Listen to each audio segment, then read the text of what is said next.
Election commission ने inquiry करके कहा कि सिर्फ 10,000 नाम गलत है। क्या गलत है? उनका इंतकाल हो गया। इंतकाल हो गया तो कैसा मालूम मेरे को? इंतकाल हो गया। उन्होंने कहा यह गलत है। तो उमराव जान ने और लैला के मजनू ने जाकर तीर मारने वाली को क्या, ओ देखो ये है खजाना है हारून का, तुम्हारे सामने पेश कर रहे हैं। क्योंकि कलाकंद गुलाब जामुन डबल के मीठे की बातचीत करना था, जाकर दिए। उन्होंने क्या करे, फरवरी 2024 में लिखिए ये 5.5 लाख नाम बोगस है। तो इलेक्शन कमीशन ने जो लेटर लिखा, मेरा लेटर नहीं है, उन्होंने लिखा कि ये नामपल्ली का हारा हुआ लैला का मजनू अक्टूबर 2023 में यही लेटर लिखा था, सेम लेटर, खाली नाम बदल गया, बीजेपी का नाम आ गया। उन्होंने कहा कि हम फिर से तहकीक करें और हमारी इंक्वायरी के बाद इतने हजार लोगों के नाम निकाले गए। कौन? तो मर गए।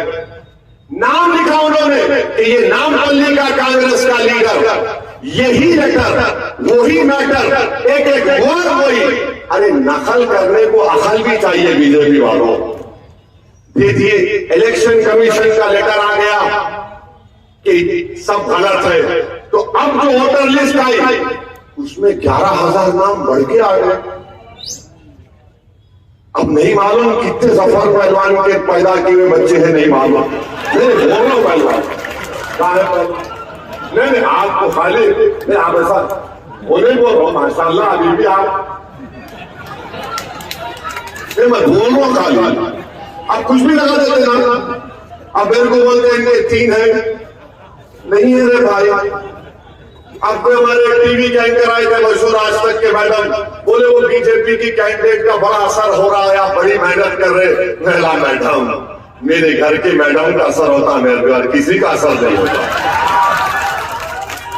अब आप बताओ कितना झूठ बोलते ये लोग, कितना झूठ बोलते, पूरे नाम बोगस है। अरे इलेक्शन कमीशन मेरा है, वो लिख के दे रहे कि ये कांग्रेस का लैला का मजनू का लेटर, उमराव जान का लेटर, बीजेपी का लेटर वैसी है बिल्कुल।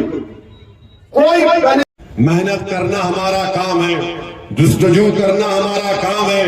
मजलिस के मुखालिफिन की बातें, उनकी साजिशें, उनकी वीडियोस को नजरअंदाज करिए।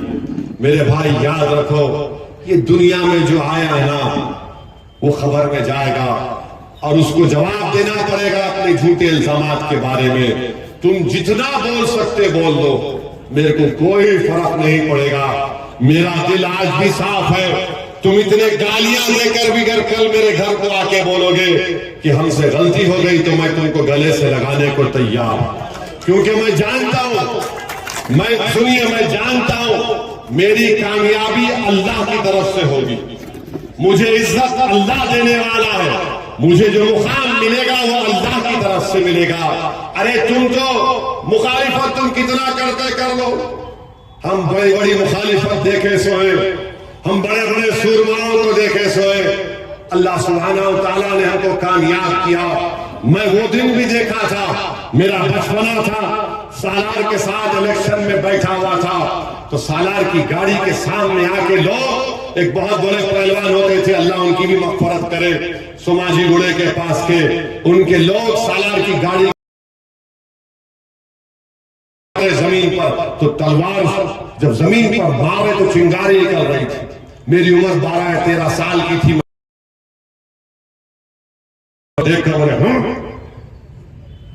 बोले सालार बैठे रहे, तलवार मार रहे थे, और मेरा ख्याल सिर्फ एक पैर गाड़ी से निकाल के बोला चप्पल निकाल के मारूंगा तुम लोग, पूरे भागे। मेरे भाई हम वो भी देखे। तो कोई अगर ये समझ रहा है कि असदुद्दीन अवैसी चमन से टहल के आया, असदुद्दीन अवैसी किसी महल से आया, नहीं भाई, मैं सियासत को अपने वालिद के पैर के पास बैठकर सीखा हूं। मैं सियासत को समझा हूं मजलिस के मरूम कायदीन के साथ बैठकर। मैं बुरे दिन से मेरी सियासत की आगाज हुई, सियासी सफर का आगाज हुआ।